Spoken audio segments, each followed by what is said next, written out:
Bonjour les badounettes. Bonjour. Bad News 318 aujourd'hui, spécial super-héros, ou comme disent leurs principaux créateurs outre-Atlantique, Special Super. Et donc, au tout début, vers la 20e seconde, Batman. Batman. Non, c'est ses parents qui sont morts.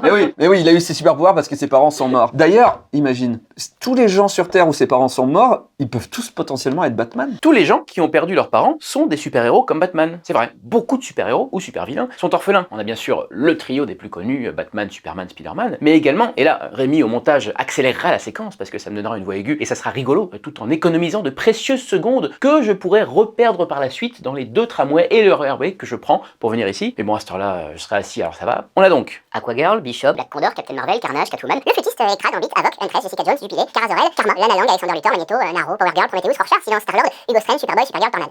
ça fait beaucoup. Mais alors, pourquoi tous ces encapés, et je reste poli, sont-ils les enfants de la DAS? Enfin, de l'Agence Régionale de Santé, comme on doit dire maintenant. Tout fout le camp. Point d'interrogation, parce que je posais une question avant. Le point. Héros, ça vient du grec, ça désigne un demi-dieu. Et la précision est importante, parce que justement, les dieux complets leur en mettaient plein la gueule pour leur rappeler qu'ils étaient rien, ces merdes, à moitié humains qu'ils étaient. Un héros, ça doit souffrir, pour que nous, pauvres mortels, on s'identifie un minimum à eux, et que ça rentabilise le prix du billet de la séance de cinéma à l'UGC Ciné-Cité Idéal d'environ 4000 €. Et puis, c'est vachement plus intéressant à voir, un gars qui part de rien et qui finit par sauver le monde. On peut d'ailleurs aisément faire le parallèle avec le monde du travail en France. Si on fait des CV anonymes, je dis anonyme parce que t'as vu ma tête, hein. Bah moi, Sylvain, né à Meudon dans les Hauts-de-Seine, mon CV met 1000 0 au CV de Mamadou, né en Afrique. C'est triste, mais c'est comme ça. Mais du coup, Mamadou qui joue la vie en hard a vachement plus de mérite lorsqu'il décroche un taf que Sylvain, qui était en mode easy depuis le début. C'est lui, le héros, là. Moi bon, si, je me suis arrêté hier en voiture pour laisser passer une vieille dame au passage piéton.